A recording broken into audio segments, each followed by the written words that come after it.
ആടുജീവിതം. ബെന്യാമിൻ.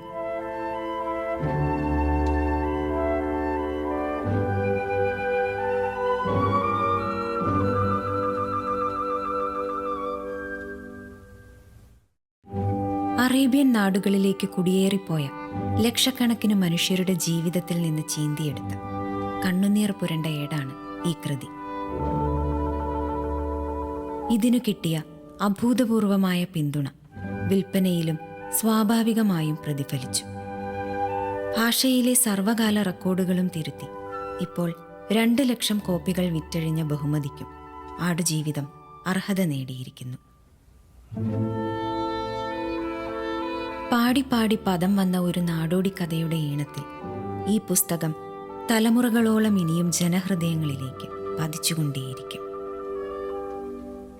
നജീബിനും ഹക്കീമിനും, മരുഭൂമിയിൽ ദാഹിച്ചു മരിച്ച എല്ലാ ആത്മാക്കൾക്കും.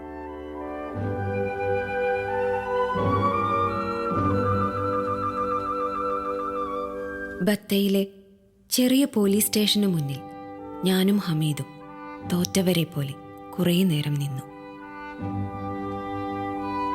ഗേറ്റിനോട് ചേർന്നുള്ള പാറാവുകൂട്ടിൽ 2 പോലീസുകാർ ഇരിപ്പുണ്ട്. ഒരാൾ എന്തോ വായിക്കുകയാണ്. ആ ഇരിപ്പും തലയാട്ടലും പാതി അടഞ്ഞ കണ്ണുകളും ഏതോ മതഗ്രന്ഥമാണ് വായിക്കുന്നതെന്ന് ഉറപ്പു തരുന്നുണ്ട്. 2ാമത്തെ പോലീസുകാരൻ ടെലിഫോണിലാണ്. അയാളുടെ വർത്തമാനവും ചിരിയും അലർച്ചയും ഇങ്ങ് റോഡ് വരേക്കും കേൾക്കാം. വളരെ അടുത്താണിരിക്കുന്നതെങ്കിലും 2 പേരും 2 ലോകത്താണുള്ളത്. 2 ലോകങ്ങളും ഞങ്ങളെ ശ്രദ്ധിക്കുന്നതേയില്ല.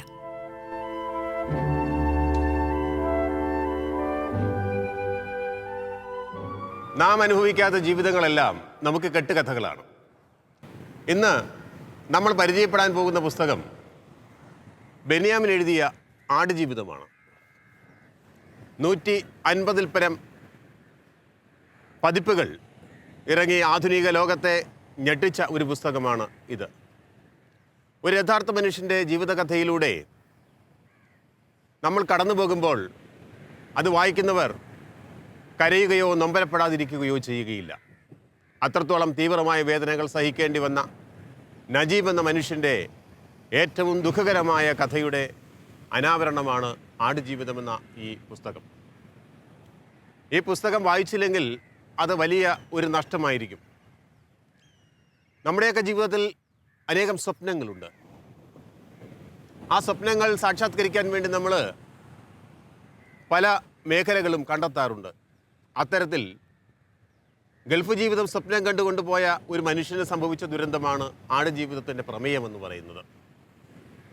ഇത് വെറുമൊരു നോവലല്ല, ഇതൊരു ജീവിതമാണ്. രക്തത്തിൽ ചാലിച്ചെടുത്ത ഒരു ജീവിതം. ഈ ജീവിതത്തിൻ്റെ പിന്നാമ്പുറങ്ങളിലേക്ക് ചെന്നാൽ നമുക്ക് കരയാതിരിക്കാനാവില്ല, വേദനിക്കാതിരിക്കാനാവില്ല. ഗൾഫ് ജീവിതം സ്വപ്നം കണ്ടുകൊണ്ട് സൗദി അറേബ്യയിലെ മരുഭൂമിയിലേക്ക് എത്തപ്പെടുന്നൊരു മനുഷ്യനാണ് അദ്ദേഹം. അദ്ദേഹം വിമാനത്താവളത്തിൽ ഇറങ്ങുമ്പോൾ യഥാർത്ഥ അറബാബിനെ കാണാൻ കഴിയാതെ മറ്റൊരു അറബാബിൻ്റെ കൂടെ അദ്ദേഹത്തിന് പോകേണ്ടി വരുന്നു. അദ്ദേഹത്തോടൊപ്പം ഹക്കീം എന്ന ചെറുപ്പക്കാരനുമുണ്ട്. ദീർഘദൂര യാത്രയാണ്.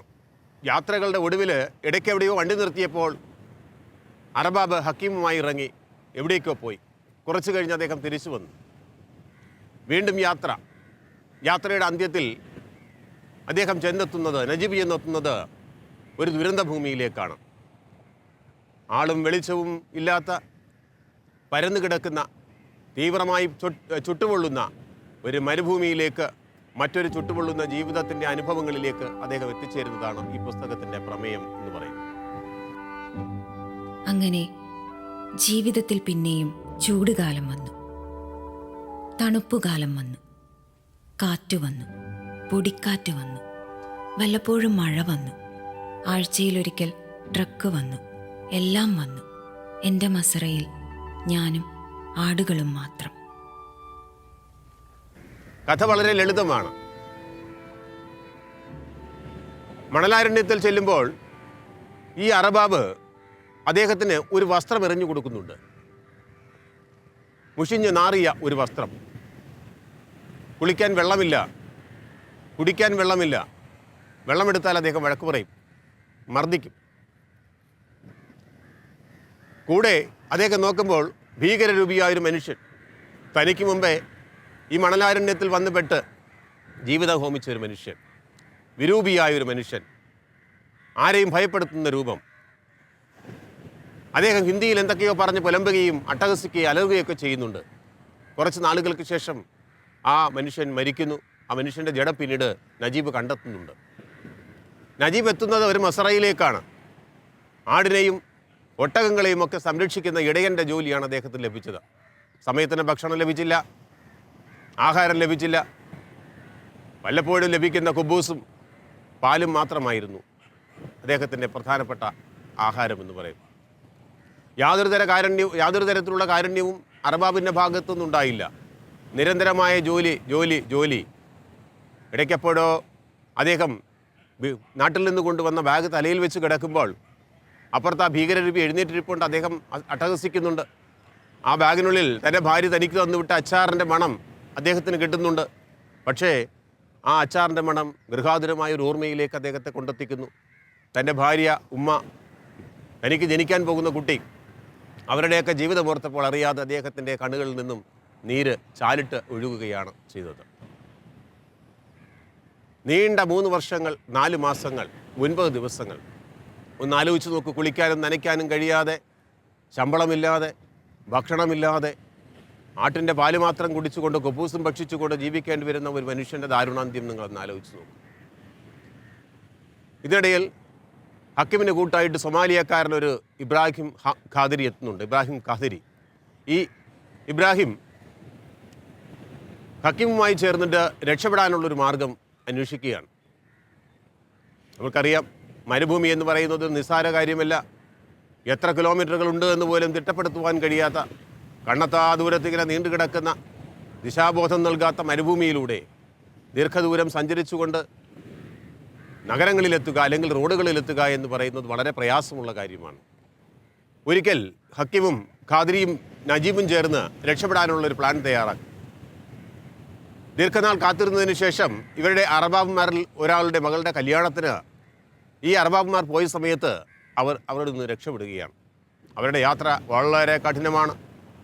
ക്ലേശകരമായ അനുഭവങ്ങളിലൂടെ, നിറയെ വിഷസർപ്പങ്ങളുള്ള മരുഭൂമിയിലൂടെ, പകൽ പൊള്ളിക്കുന്ന കാറ്റും പൊള്ളിക്കുന്ന ചൂടും കാറ്റും, രാത്രിയിൽ കടുത്ത മഞ്ഞും സഹിച്ചുകൊണ്ട് വെള്ളമില്ലാതെ, ആഹാരമില്ലാതെ ദീർഘദൂരം സഞ്ചരിക്കേണ്ടി വരുന്നു. ഇതിനിടയിൽ ഹക്കിം മരണപ്പെടുകയാണ്. ഒരു തുള്ളി വെള്ളത്തിന് വേണ്ടി അവൻ അങ്ങോട്ടും ഇങ്ങോട്ടും ദാഹിച്ച് ഓടി നടക്കുകയാണ് ചെയ്യുന്നത്. അവനൊരിടത്തും വെള്ളം കിട്ടുന്നില്ല. അവൻ ദൈവത്തെ വിളിച്ച് പറയുന്നു, എനിക്ക് വെള്ളം തരൂ, വെള്ളം തരൂ എന്ന്. ഒടുവിൽ അവൻ നിലത്ത് കുത്തിയിരുന്നു കൊണ്ട് മണ്ണ് വാരി തിന്നുകയാണ്. കുറച്ച് കഴിയുമ്പോൾ അവൻ രക്തം ഛർദ്ദിക്കുന്നു. അവൻ്റെ കണ്ണുകൾ ഉന്തി വരുന്നു. വായിൽ നിന്ന് നുരയും പതയും ചോരയും വരുന്നു. അവൻ മരണത്തിന് കീഴടങ്ങുന്നു. ഒരു സഹോദരൻ്റെയോ ഒരു കൂട്ടുകാരൻ്റെയോ മരണം ഇത്തരത്തിൽ ദാരുണമായ ഒരു കാഴ്ചയായി നേരിൽ കാണുമ്പോൾ ഒരു മനുഷ്യൻ്റെ ജീവിതകാലം മുഴുവൻ ഒരിക്കലും ഉണങ്ങാത്തൊരു മുറിവായി അത് നിൽക്കും. നജീബിൻ്റെ മനസ്സിൽ അതും നിൽക്കുന്നുണ്ട്. നജീബ് നാട്ടിലൊരു മണൽ വാരൽ തൊഴിലാളിയായിരുന്നു അദ്ദേഹം. വീടിൻ്റെ പ്രാരാബ്ദങ്ങൾ കുറച്ചുകൂടെ മാറുമല്ലോ എന്ന് സ്വപ്നം കണ്ടുകൊണ്ടാണ് അദ്ദേഹം ഗൾഫിലേക്ക് പോകുന്നത്. പക്ഷേ ഗൾഫിൽ അദ്ദേഹത്തെ കാത്തിരുന്നത് വലിയൊരു ദുരന്തമാണ്. സ്വപ്നങ്ങൾക്കും യാഥാർത്ഥ്യങ്ങൾക്കും തമ്മിൽ യാതൊരുവിധ ബന്ധവും ഇല്ല എന്ന് പറയുന്നത് പോലെ. ഇവിടെ അവരുടെ യാത്ര തുടരുകയാണ്. അങ്ങനെ കുറേ ദിവസത്തെ യാത്രയ്ക്ക് ശേഷം അവർ ഒരു മരുപ്പച്ച കണ്ടെത്തുന്നു. അവിടെ നിന്ന് ധാരാളം വെള്ളം കുടിക്കുന്നു. വീണ്ടും യാത്ര തുടർന്ന് അദ്ദേഹം ഒരു റോഡിലേക്ക് എത്തുന്നു. റോഡിലെത്തി തിരിഞ്ഞു നോക്കുമ്പോൾ ഖാദിരിയെ കാണാനില്ല. ഖാദിരി എവിടെ പോയി? ഇബ്രാഹിം ഖാദിരി ആരായിരുന്നു? നമുക്കറിയില്ല. അദ്ദേഹം അപ്രത്യക്ഷനാവുകയാണ്. ഒരുപക്ഷെ ഒരു നിയോഗം പോലെ നജീബിൻ്റെ ജീവിതത്തിലേക്ക് കടന്നു വരികയും നജീബിനെ ജീവിതത്തിൻ്റെ പച്ചത്തുരുത്തിലേക്ക് എത്തിക്കുകയും ചെയ്തിട്ട് സ്വയം മറഞ്ഞു പോകുന്ന ഒരു ദൈവദൂതനെ പോലെ ഇബ്രാഹിം ഖാദിരി മറഞ്ഞു പോകുന്ന കാഴ്ചയാണ് നമ്മൾ കാണുന്നത്. അന്ന് രാത്രി മുഴുവൻ അദ്ദേഹം വാഹനത്തിന് കൈകാണിച്ചു. ആരും നിർത്തിയില്ല. നിരന്തരമായ കൈകാണിക്കലിനൊടുവിൽ ഒരു മനുഷ്യൻ, ഒരു നല്ലവനായ മനുഷ്യൻ ദൈവദൂതനെ പോലെ പ്രത്യക്ഷപ്പെടുകയും അദ്ദേഹത്തിൻ്റെ വിലപിടിച്ച കാറിൽ ഈ നജീബിനെ കയറ്റി ആരും വണ്ടിയിൽ കയറ്റാൻ മുതിരാത്ത ഒരു മനുഷ്യനാണ്. അത്രയും ഭീകരരൂപിയായി കഴിഞ്ഞിരുന്നു നജീബ്. മുടിയാകെ വളർന്ന്, താടിയാകെ വളർന്ന്, കുളിക്കാതെയും നനയ്ക്കാതെയും ആഹാരം കഴിക്കാതെയും ഒക്കെ ശോഷിച്ചു പോയ പ്രേതക്കോലമായിരുന്നു വാസ്തവത്തിൽ നജീബ്. പക്ഷേ ആ നല്ല മനുഷ്യൻ നജീബിനെ റിയാദിലെ ബത്തയിൽ ഇറക്കുന്നു. അവിടെ വെച്ചാണ് കുഞ്ഞിക്കയുടെ കൈകളിൽ അദ്ദേഹം എത്തുന്നത്. മറ്റൊരു ദൈവദൂതൻ കുഞ്ഞിക്ക ഇയാളെ കൊണ്ടുപോയി അദ്ദേഹത്തിൻ്റെ സ്നേഹപൂർവ്വമായ പരിചരണങ്ങളിലൂടെ ആ മനുഷ്യനെ ജീവിതത്തിലേക്ക് കൊണ്ടുവരികയാണ്.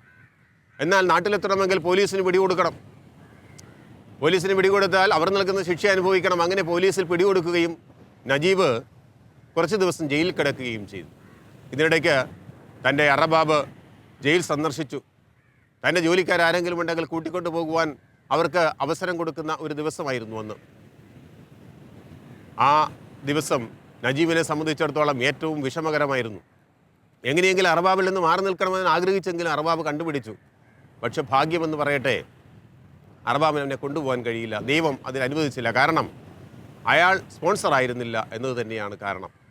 ഒടുവിൽ അദ്ദേഹം നമ്മുടെ നാടണയുകയും കുടുംബത്തോടൊപ്പം സന്തോഷത്തോടെ ജീവിക്കുകയും ചെയ്തു. ഞാൻ പറഞ്ഞ കഥയല്ല ഇത്. ഞാൻ പറയുന്ന കഥയുടെ തീവ്രതയല്ല ഈ പുസ്തകത്തിലുള്ളത്. അതിനും അപ്പുറമുള്ളൊരു ജീവിതം, വേദനിക്കുന്നൊരു ജീവിതം, നൊമ്പരമുണർത്തുന്നൊരു ജീവിതം, ആരെയും അതിശയിപ്പിക്കുന്നൊരു ജീവിതം, അങ്ങനെ അതിജീവനത്തിൻ്റെ മനോഹരമായ ഒരു കഥയാണ് ഈ പുസ്തകം. ഈ പുസ്തകത്തിൽ നജീബിൻ്റെ ജീവിതത്തിൽ നജീബ് ആദ്യ ദിവസങ്ങളിൽ കുളിക്കാനായിട്ട് അല്പം വെള്ളമെടുക്കുമ്പോൾ അറബാബ് ശക്തമായവനെ മർദ്ദിക്കുകയാണ്. വെള്ളം ആടുകൾക്കുള്ളതാണ് എന്നാണ് പറയുന്നത്. ഒന്ന് ശൗചാലയത്തിൽ പോകുവാനോ അതിനാവശ്യമായ ജലം ഉപയോഗിക്കുവാനോ കുളിക്കുവാനോ പോലും അനുവാദം കിട്ടിയില്ല. ആടുകളോടൊപ്പം അദ്ദേഹത്തിന് ജീവിക്കേണ്ടി വരികയാണ്. ആടുകളോടൊപ്പം ജീവിച്ച് അദ്ദേഹം ഒരാടായി മാറുകയാണ്. പിന്നെ ആടുകളിൽ നമ്മുടെ നാട്ടുകാരെ കാണാൻ ശ്രമിക്കുന്നു. EMSനെയും മോഹൻലാലിനെയും ഒക്കെ മൈമിനെയും ഒക്കെ അദ്ദേഹം ആടുകളിൽ കാണുന്നു. അദ്ദേഹത്തിന് ഏറ്റവും ഇഷ്ടപ്പെട്ട ഒരു ആട് നബീൽ എന്ന് പേരിട്ട ആട്. അതിനെ അയാൾ ഓമനിച്ച് വളർത്തി, തൻ്റെ മകനെപ്പോലെ വളർത്തി. പക്ഷേ അറബാവ് വന്ന് ആ ആടിൻ്റെ പുരുഷത്വത്തെ ഉടച്ചു കളയുമ്പോൾ ഒരു മകനെ നഷ്ടപ്പെടുന്ന പുരുഷത്വത്തിൻ്റെ വേദനയാണ് ആ അച്ഛൻ അനുഭവിക്കുന്നത്. ഞാൻ പറഞ്ഞല്ലോ, മരുഭൂമിയിലെ ജീവിതം അദ്ദേഹത്തെ ആടാക്കി മാത്രം മാറ്റിയിരുന്നു. ഇടയ്ക്കെപ്പോഴോ കടന്നു വരുന്ന നാട്, ആ നാടിൻ്റെ ചിന്തകൾ ഒക്കെ വെറും സ്വപ്നങ്ങൾ മാത്രമാണെന്ന് അദ്ദേഹം കരുതിയിട്ടുണ്ട്. ഏറ്റവും വിസ്മയാവഹമായ രീതിയിൽ ഈ നോവൽ രചിക്കപ്പെട്ടിരിക്കുകയാണ്. ഇതൊരു നജീബിൻ്റെ മാത്രം കഥയല്ല. നജീബ് അതിജീവിച്ചതുകൊണ്ട് മാത്രമാണ് നജീബിൻ്റെ കഥ അറിയുവാനും നജീബിനെക്കുറിച്ച് എഴുതുവാനും ബെന്യാമിന് കഴിഞ്ഞത്. ഇതൊരു നിയോഗമാണ്. ബെന്യാമിൻ എന്തുകൊണ്ടാണ് പ്രവാസി ജീവിതത്തിൻ്റെ ചൂടും ചൂരും അറിഞ്ഞ ആളാണല്ലോ ബെന്യാമിൻ. അപ്പോൾ പ്രവാസിയായ മറ്റൊരു മനുഷ്യൻ്റെ ജീവിത ദുരന്തം തൻ്റെ കൈകളിലെത്തിയപ്പോൾ ഏറ്റവും സുന്ദരമായ ഭാഷയിൽ, ലളിതമായ ഭാഷയിൽ, ഹൃദയാവർജകമായ ഭാഷയിൽ വായനക്കാരുടെ മുമ്പിൽ അത് എത്തിക്കുകയാണ്. കേരളത്തിൻ്റെ കരയിൽ മാത്രമല്ല, ഗൾഫ് മലയാളികൾ ഉൾപ്പെടെയുള്ള ലോകം മുഴുവനുള്ള ആളുകൾ പുസ്തകം വായിച്ചു. എന്തുകൊണ്ടാണ്? നജീബിൻ്റെ ദുഃഖം നാളെ നമുക്ക് സംഭവിക്കുവാനിരിക്കുന്ന, ഗൾഫിൻ്റെ സ്വപ്നങ്ങൾ തേടിപ്പോകുന്ന ആളുകൾക്ക് സംഭവിക്കുവാനിരിക്കുന്ന ഒരു ദുരന്തമാണ്. അതിനുമപ്പുറം ഇപ്പോഴും മരുഭൂമിയിലെ മസറകളിൽ കുടുംബവും ജീവിതവും ഒന്നുമില്ലാതെ എല്ലാം നഷ്ടപ്പെട്ട് ചിത്തഭ്രമത്തിനും അതുപോലെ രോഗങ്ങൾക്കും അടിമപ്പെട്ട് ജീവിക്കേണ്ടി വരുന്ന അനേകായിരം മനുഷ്യരുടെ കഥയാണ്. ജീവിതമെന്ന് പറഞ്ഞാൽ അതിജീവനത്തിൻ്റെതാണ്. അതിജീവനം അത്ര എളുപ്പമുള്ള കാര്യമല്ല. TP രാജീവിൻ്റെ മത്സ്യം എന്ന ഒരു കഥയുണ്ട്. കടലിൽ ജീവിക്കുന്ന ഒരു ചെറിയ മത്സ്യത്തിൻ്റെ കഥയാണ്. മണൽത്തരിയോളം പോകുന്നൊരു മത്സ്യം കടൽത്തിരയോട് ഒറ്റയ്ക്ക് പൊരുതി നിൽക്കുകയാണ്. കടലിൽ അവനെ പിടിക്കാൻ വലകളുണ്ട്, അവനെ കൊളുത്താൻ ചൂണ്ടകളുണ്ട്, അവനെ ഉണക്കാൻ ഉപ്പവയലുകളുണ്ട്, അവനെ മരവിപ്പിക്കാൻ ധ്രുവങ്ങളുണ്ട്, അവനെ കൊണ്ടുപോകുവാൻ പരുന്തിൻ്റെ കണ്ണുകളുണ്ട്. പക്ഷേ അതിനൊന്നും പിടികൊടുക്കാതെ നിരന്തരമായി ഓടിക്കൊണ്ടിരിക്കുന്ന ഒരു മത്സ്യം. അവൻ്റെ കാലഘട്ടത്തിൽ പല അവതാരങ്ങളും വന്നുപോയി, പല സംഭവങ്ങളും നടന്നുപോയി. പക്ഷേ അതൊന്നും അവനെ ബാധിച്ചതേയില്ല. അതിജീവിക്കുക എന്നൊരു ലക്ഷ്യം മാത്രമേ മത്സ്യത്തിനുണ്ടായിരുന്നുള്ളൂ. ഒടുവിൽ മത്സ്യം അതിജീവിച്ച് മുന്നേറുകയാണ്. പക്ഷേ ഒരിക്കൽ നമ്മൾ വീണുപോകും. നാളെ വീണുപോകുമെന്ന് കരുതി ഇന്നേ മരിക്കേണ്ട കാര്യമില്ല, അല്ലെങ്കിൽ നാളെ വീണുപോകുമെന്ന് കരുതി ഇന്നേ കിടക്കേണ്ട കാര്യമില്ല. ഓടിക്കൊണ്ടേയിരിക്കണം. ഓടിക്കൊണ്ടിരിക്കുന്നതാണല്ലോ ജീവിതം. മത്സ്യം ഓടിക്കൊണ്ടിരിക്കുകയാണ്. അത് കടലിൻ്റെ ചുട്ടുപഴുത്ത രക്തത്തിലൂടെ ഒരു സൂചിപ്പൊട്ട് പോലെ ഒഴുകുന്നു എന്നാണ് കവി പറയുന്നത്. തൻ്റെ പിന്നിൽ കടൽ ദഹിച്ച് വരുന്നത് അറിയാതെ. കടൽ ദഹിച്ചു വരും. ഇവിടുത്തെ കടൽ സമൂഹമാണ്. കടലിലെ പ്രതിസന്ധികൾ പോലെ നാട്ടിലും പ്രതിസന്ധികളുണ്ട്. നമുക്ക് രോഗത്തിൻ്റെ പ്രതിസന്ധിയുണ്ട്, പരാജയത്തിൻ്റെ പ്രതിസന്ധിയുണ്ട്, വേദനകളുടെ പ്രതിസന്ധിയുണ്ട്, തൊഴിലില്ലായ്മയുടെ പ്രതിസന്ധിയുണ്ട്, പ്രകൃതിക്ഷോഭങ്ങളുടെ പ്രതിസന്ധികളുണ്ട്. ഈ പ്രതിസന്ധികളെല്ലാം അതിജീവിച്ചുകൊണ്ട് വേണം മനുഷ്യജീവനം എക്കാലത്തും ഭൂമിയിൽ നിലനിൽക്കാൻ. അപ്പോൾ പോരാടുക എന്നുള്ളത് മാത്രമാണ് മനുഷ്യജീവിതത്തിൽ മുന്നോട്ട് പോകാനുള്ള ഏക വഴി. ഇവിടെ നജീബിൻ്റെ ജീവിത പോരാട്ടമുണ്ട്, ഭാഗ്യമുണ്ട്. മാലാഖമാരെപ്പോൾ അദ്ദേഹത്തോട് വന്നു ചേരുന്ന ആളുകളുണ്ട്. അവരുടെ എല്ലാം ശ്രമഫലമായിട്ട് നജീബ് ജീവിതത്തിൻ്റെ പച്ചത്തുരുത്തിലേക്ക് വരുന്നതാണ് നാം കാണുന്നത്. എല്ലാ മനുഷ്യർക്കും നിയോഗങ്ങളുണ്ട്. ചിലർ അതിനെ വിധി എന്ന് പറയും. ആ വിധി നമ്മെ എങ്ങോട്ടേക്ക് കൊണ്ടുപോകുന്നുവെന്ന് പറയാൻ പറ്റില്ല. ചിലപ്പോൾ ദാരിദ്ര്യത്തിലേക്ക് കൊണ്ടുപോകും, ചിലപ്പോൾ സമ്പന്നതയിലേക്ക് കൊണ്ടുപോകും, ചിലപ്പോൾ നമ്മളെ രോഗിയാക്കി മാറ്റിയേക്കാം, ചിലപ്പോൾ ലോകത്തെ ഏറ്റവും പ്രശസ്തനായ വ്യക്തിയാക്കാം. അതിനും അപ്പുറത്ത് ഒരുപക്ഷെ നജീബിന് അനുഭവിച്ച ജീവ ദുരന്തത്തിൻ്റെ അവസ്ഥകളിലേക്ക് കൊണ്ടുപോകാം. എന്തായിരിക്കാം ഇങ്ങനെ കൊണ്ടുപോകുന്നതിൻ്റെ കാരണം? ഒരു മറചോദ്യം പാടില്ല. ഒരു മറചോദ്യത്തിന് ഇവിടെ പ്രസക്തിയില്ല. അത് ജീവിതത്തിൻ്റെ നിയോഗമെന്നും വിധിയെന്നും പറഞ്ഞ് സമാധാനിക്കാനേ നമുക്ക് സാധിക്കുള്ളൂ. ഒന്ന് ആലോചിച്ച് നോക്കിയേ, ബൈബിളിലെ ജോബിൻ്റെ പുസ്തകത്തെ നിങ്ങൾ കാണുന്നില്ലേ? ജോബിൻ്റെ ജീവിതവും നജീബിൻ്റെ ജീവിതവും തമ്മിൽ വളരെ വലിയൊരു സാമ്യം നമുക്ക് കണ്ടെത്താൻ പറ്റുന്നുണ്ട്. ദൈവം കൊടുത്തതെല്ലാം നഷ്ടപ്പെട്ടിട്ടും ദൈവത്തിലുള്ള അചഞ്ചലമായ വിശ്വാസം കാത്തു സൂക്ഷിക്കുന്ന ജോബ് പറയുന്നു, എൻ്റെ ശരീരം ചുട്ടുപൊള്ളുന്നു, ശരീരം കറുക്കുന്നു, എല്ലുകൾ ദഹിക്കുന്നു, എങ്കിലും പരമകാരുണികനായ ദൈവം നീതി നടത്തുന്നു, അല്ലെങ്കിൽ ന്യായം നടത്തുന്നു എന്നാണ് ജോബ് പറയുന്നത്. നജീബും പറയുന്നുണ്ട് മരുഭൂമിയിൽ വെച്ച്, ദൈവമേ, ഇനിയെങ്കിലും നിന്റെ കളിയിൽ നിന്ന് എന്നെ മോചിപ്പിക്കണമേ എന്ന്. ഒന്നൊരു പ്രാർത്ഥനയാണ്, ഒന്നൊരു കീഴടങ്ങലാണ്, അല്ലെങ്കിൽ വിധേയത്വമാണ്. തനിക്കെല്ലാം തന്നവനെടുത്തു. തൻ്റെ ശരീരത്തിലെ വ്രണങ്ങളെല്ലാം ഒരു ഒട്ട് കഷ്ണം കൊണ്ട് ചൊറിഞ്ഞുകൊണ്ടിരിക്കുമ്പോൾ ഭാര്യ ജോബിനോട് ചോദിക്കുന്നില്ലേ, ഇനിയും നിങ്ങൾ ദൈവത്തെ സ്നേഹിക്കുന്നുണ്ടോ? അതിനുള്ള മറുപടി എന്താണ്? നന്മ വന്നപ്പോൾ സ്വീകരിച്ച നിനക്ക് എന്തുകൊണ്ട് തിന്മ സ്വീകരിച്ചുകൂടാ? ദൈവം തന്ന നന്മയാണ്, ആ ദൈവം തന്നെയാണ് തിന്മയും തരുന്നത് എന്നുള്ള ഒരു കാഴ്ചപ്പാട് നജീബിൻ്റെ ജീവിതത്തിലേക്ക് വരികയാണ്. ഞാൻ നിയോഗങ്ങളെക്കുറിച്ച് പറഞ്ഞു. ഈ നോവലിൻ്റെ എഴുത്തിനെക്കുറിച്ചുള്ള നിയോഗങ്ങളെക്കുറിച്ച് ബെന്യാമിനും പറഞ്ഞിട്ടുണ്ട്. യാദൃച്ഛികമായിട്ടാണ് ഈ നോവൽ അദ്ദേഹത്തിൻ്റെ മുമ്പിലെത്തുന്നു. അദ്ദേഹത്തിൻ്റെ ഒരു സുഹൃത്ത് നജീബിനെ പരിചയപ്പെടുത്തി, പലതവണ പരിചയപ്പെടുത്തിയിട്ടും ഒരിക്കൽ കാണണമെന്ന് ആഗ്രഹം തോന്നുകയാണ്. ആലപ്പുഴ ജില്ലയിലെ കാർത്തികപ്പള്ളി താലൂക്കിൽ ആറാട്ടുപുഴയിൽ ജനിച്ച ഒരു നജീബ്, ഒരു സാധാരണക്കാരനായ മനുഷ്യൻ, ഒരു മണൽവാരൽ തൊഴിലാളി. അദ്ദേഹത്തിന് ഒരു കഥാപാത്രമാകുവാനുള്ള യോഗ്യതയുണ്ടോ എന്ന് ചോദിച്ചാൽ സാധാരണഗതിയിൽ യോഗ്യതയില്ല. പക്ഷേ അയാളുടെ ജീവിതം മരുഭൂമിയിലേക്ക് മാറ്റപ്പെടുമ്പോൾ ആ ദുരിതാനുഭവങ്ങളുടെ നിലയില്ലാ കയത്തിൽ, മരുഭൂമിയുടെ ആ പരന്നു കിടക്കുന്ന വിശാലത ദുഃഖത്തിൻ്റെ വിശാലതയാണ്, വേദനയുടെ വിശാലതയാണ്, ഒറ്റപ്പെടലിൻ്റേതാണത്. ആ ഒറ്റപ്പെടലിൽപ്പെട്ട് ജീവിതം ഹോമിക്കേണ്ടി വന്ന ഒരു മനുഷ്യൻ ആ തീരായാതനകളെല്ലാം കടന്നുകൊണ്ട് ജീവിതത്തിൻ്റെ പച്ചപ്പിലേക്ക് തിരിച്ചു വരികയും അദ്ദേഹം ഒരു വലിയൊരു കഥാപാത്രമായി രൂപാന്തരം പ്രാപിക്കുകയും ചെയ്യുന്നു.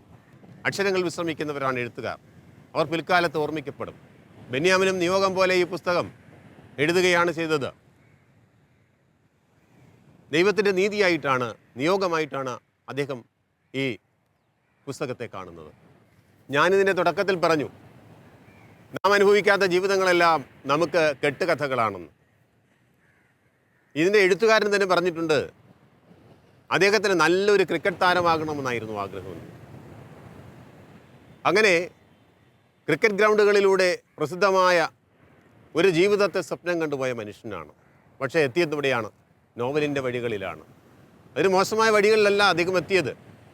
നേരത്തെ ഞാൻ നിയോഗം ബെന്യാമിൻ്റെ ജീവിതത്തിൽ സംഭവിച്ച നിയോഗം കൂടിയാണ്. ക്രിക്കറ്റ് പ്ലെയർ ആകണമെന്ന് തീരുമാനിക്കുന്ന ഒരു മനുഷ്യൻ എഴുത്തിലേക്ക് തിരിഞ്ഞു പോവുകയാണ്, എഴുത്തുകാരനായി മാറുകയാണ്. ഇതൊരു നല്ല നിയോഗമാണ്. പണ്ട് നജീബും സ്വപ്നം കണ്ടിരുന്നു ആടുകളെ മേയ്ക്കുന്നത്. വിശാലമായ മേടുകളിൽ ആടുകളെ മേയിച്ച് നടക്കുന്നത് അദ്ദേഹത്തിൻ്റെ വലിയൊരു സ്വപ്നമായിരുന്നു. എന്നാൽ യഥാർത്ഥ ജീവിതത്തിലേക്ക് അദ്ദേഹം വരുമ്പോൾ ആ സ്വപ്നങ്ങളെല്ലാം യാഥാർത്ഥ്യമായപ്പോൾ അത് തനിക്ക് സമ്മാനിച്ചത് നരകജീവിതമാണെന്ന് അദ്ദേഹം തിരിച്ചറിയുന്നുണ്ട്. യൂറോപ്പും അമേരിക്കയും തുടങ്ങി വിദേശ രാജ്യങ്ങളിലേക്ക് ആളുകൾ പോകുന്നത് എന്തിനാണ്? അവരുടെ ജീവിതത്തെ സ്വപ്നം കണ്ട് തന്നെയാണ് പോകുന്നത്. നല്ലൊരു കുടുംബ ജീവിതം, സാമ്പത്തിക ഭദ്രതയുള്ളൊരു ജീവിതം, അതിനുവേണ്ടിയാണ് അവർ പോകുന്നത്. അങ്ങനെ പോകുന്ന പ്രതീക്ഷയോടെ പോകുന്ന നമ്മുടെ മക്കൾ ഏതെങ്കിലും ഇത്തരത്തിലുള്ള അപകടകരമായ ഒരു ജീവിതാവസ്ഥയിലേക്ക് എത്തിച്ചേർന്നാൽ എന്തായിരിക്കും സ്ഥിതി? നിങ്ങളൊന്ന് ആലോചിച്ച് നോക്കൂ. നാട്ടിലിരിക്കുന്ന നിങ്ങൾക്ക് അവരുമായി യാതൊരു തരത്തിലുള്ള ബന്ധങ്ങളും സ്ഥാപിക്കാൻ കഴിയുന്നില്ലെന്ന് വിചാരിക്കൂ. അവരെ ഒന്ന് കാണാൻ കഴിയുന്നില്ലെന്ന് വിചാരിക്കൂ. അവരുടെ ഒരു കോൾ പോലും നിങ്ങൾക്ക് കിട്ടുന്നില്ല എന്ന് വിചാരിക്കൂ. നിങ്ങളുടെ അവസ്ഥ എന്തായിരിക്കും? അതുപോലെ ഗൾഫിലേക്ക് പോയ ഒരാളോ വിദേശത്തേക്ക് പോയ ഒരാളോ തീർച്ചയായും അവരും നമ്മുടെ മാനസികാവസ്ഥയിൽ തന്നെയായിരിക്കും മുന്നോട്ട് പോവുക. അപ്പോൾ ഈ ഏകാന്തത എന്ന് പറഞ്ഞാൽ അത് വളരെ വലിയ ഒരു ദുരന്തമാണ്. ദൈവത്തിൽ ആശ്രയിച്ചുകൊണ്ട് മുന്നോട്ട് പോകുന്നവർക്ക് അങ്ങനെയുള്ളവരെ ദൈവം കൈവിടുകയില്ല എന്ന ഒരു സന്ദേശം കൂടി ഈ നോവലിനുണ്ട്. നജീബിൻ്റെ ജീവിതവും നമുക്ക് നൽകുന്നത് അത് തന്നെയാണ്. നിങ്ങളൊന്ന് ഓർത്ത് നോക്കൂ. മനുഷ്യൻ പലതരത്തിലാണ് പെരുമാറുന്നത്. പലതരം മനുഷ്യരെ നമ്മൾ ജീവിതത്തിൽ കാണുന്നുണ്ട്. നല്ല മനുഷ്യരുണ്ട്, സഹജീവികളോട് സ്നേഹത്തോടെ പെരുമാറുന്നവരുണ്ട്, സഹജീവികളെ ദ്രോഹിക്കണമെന്ന് ആഗ്രഹിക്കുന്നവരുണ്ട്, മറ്റുള്ളവരെ വഞ്ചിക്കണമെന്ന് ആഗ്രഹിക്കുന്നവരുണ്ട്, കൊല്ലുന്നവരുണ്ട്, മോഷണം നടത്തുന്നവരുണ്ട്. അപ്പോൾ തമോ ഗുണമുള്ളവരും സദ്ഗുണമുള്ളവരുമായ ആളുകൾ ഈ ലോകത്ത് ജീവിച്ചിരിപ്പുണ്ട്. നാം ചെന്നുപെടുന്നത് ആരുടെ കൈകളിലാണ്, നാം ജീവിക്കുന്നത് എവിടെയാണ് എന്നുള്ളത് മാത്രമാണ് പ്രധാനം. ഈ നോവലിലേക്ക് നിങ്ങൾ ഇറങ്ങി വന്നു നോക്കി. ക്രൂരനായ ഒരു അർബാബ്, മൃഗവാഞ്ചയുള്ളൊരു മനുഷ്യൻ, സഹജീവികളോട് യാതൊരു വിധത്തിലുള്ള കാരുണ്യവും കാണിക്കാത്ത മനുഷ്യൻ, നിരന്തരമായി ദ്രോഹങ്ങൾ ചെയ്യുന്ന മനുഷ്യൻ, ആവശ്യത്തിന് കുടിവെള്ളം കൊടുക്കാത്ത മനുഷ്യൻ. ഇതൊരു അർബാബല്ല, ഇതൊരു ലോകത്തിൻ്റെ പരിച്ഛേദമാണ്. മറ്റുള്ളവരെ വേദനിപ്പിക്കുന്നതിൽ സുഖം കണ്ടെത്തുന്ന സാഡിസ്റ്റുകൾ എന്ന് പറയാം നമുക്ക്.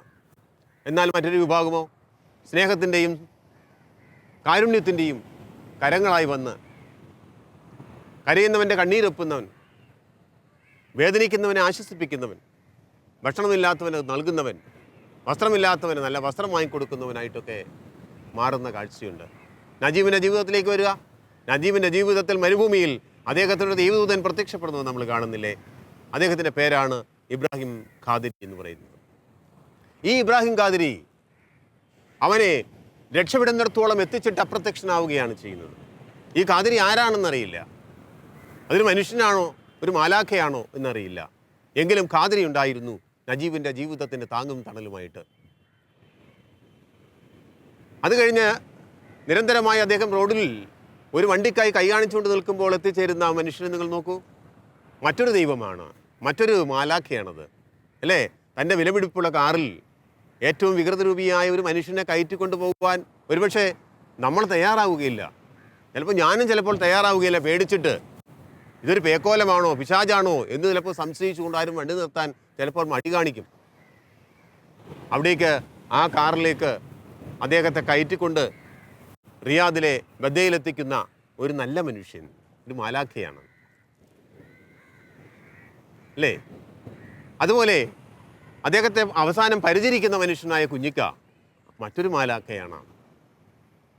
നാം എവിടെ അപകടത്തിൽപ്പെടുന്നുവോ, നമുക്കെവിടെ വീഴ്ച സംഭവിക്കുമോ അവിടെയൊക്കെ നമ്മുടെ രക്ഷകരായ ഒരാൾ വരും. പക്ഷേ നമ്മളൊരു കാര്യം, ജീവിതത്തിൽ നന്മകൾ മാത്രം ചെയ്യണം. നന്മകൾ ചെയ്യുന്നവൻ്റെ ജീവിതത്തിൽ ഏത് അപകട സ്ഥിതിയിലും അവനെ കാത്തുപരിപാലിക്കാനായിട്ട് ഒരാൾ വരും, ഒരു മാലാഖ വരും. ഞാനൊരു പുസ്തകത്തിൽ വായിച്ചിട്ടുണ്ട്, എല്ലാവർക്കും ഒരു കാവൽ മാലാഖയുണ്ട് എന്ന്. ആ കാവൽ മാലാഖ എപ്പോഴും നിങ്ങളുടെ കൂടെ ഉണ്ടായിരിക്കും. ആ കാവൽ മാലാഖയെ നിങ്ങൾ അഭയം പ്രാപിക്കണമെന്ന് പറഞ്ഞ് ഒരു കഥയിൽ ഞാൻ വായിച്ചിട്ടുണ്ട്. നമ്മുടെയൊക്കെ ജീവിതവും ഒരു ഇബ്രാഹിം ഖാദിരിയുടെയും അജ്ഞാതനായ ഒരു നല്ല കാറുടമയുടെയും ഒരു കുഞ്ഞിക്കയുടെയും ജീവിതമാകാനുള്ളതാണ്. നമ്മുടെ ജീവിതത്തിലും നിയോഗങ്ങളുണ്ട്, അത് കണ്ടെത്തണം. ചുറ്റും ജീവിതം ജീർണിക്കുമ്പോൾ നിശബ്ദരായിരിക്കാൻ നമുക്ക് എന്ത് അവകാശമാണുള്ളത്? നമ്മളും സാമൂഹ്യ ജീവിതത്തിൻ്റെ രക്ഷപ്പെടുത്തലുകളുടെ ഉദ്ദേശ ലക്ഷ്യങ്ങളിലേക്ക് മനസ്സിനെ തിരിക്കണം. കുറച്ച് സമയം മറ്റുള്ളവർക്ക് വേണ്ടി നാം ചെലവഴിക്കണം. അവരുടെ ജീവിതത്തിൻ്റെ നന്മകൾ കണ്ട് നമ്മൾ സന്തോഷിക്കണം. എല്ലാവരെയും കാത്തു പരിപാലിക്കുവാൻ, എല്ലാവരെയും രക്ഷിക്കുവാൻ നമുക്ക് കഴിയില്ല എങ്കിൽ പോലും ചിലരുടെയെങ്കിലും ജീവിതത്തിൽ മാറ്റങ്ങൾ ഉണ്ടാക്കുവാനും അവരെ ജീവിതത്തിൻ്റെ പച്ചപ്പിലേക്ക് കൊണ്ടുവരുവാനും നമുക്കും കഴിയും. അതിനുള്ള ശ്രമം നിങ്ങൾക്കുണ്ടാകട്ടെ. അതിന് എല്ലാവിധ ആശംസകളും അറിയിച്ചുകൊണ്ട് ഞാൻ അവസാനിപ്പിക്കുന്നു. നന്ദി. എത്തപ്പെട്ട വഴിയിൽ പകച്ചു നിൽക്കുന്നവനാണ് ഞാനിപ്പോഴും.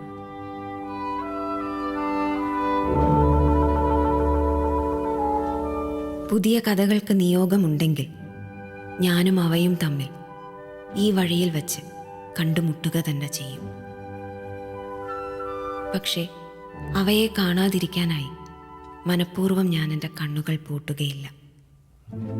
മറ്റ് ഭ്രമിപ്പിക്കുന്ന കാഴ്ചകളിലേക്ക് തിരിഞ്ഞു പോവുകയില്ല. ശരീരം അനുവദിക്കുന്ന കഠിനാധ്വാനത്തിൽ നിന്ന് ഒഴിഞ്ഞു മാറുകയില്ല.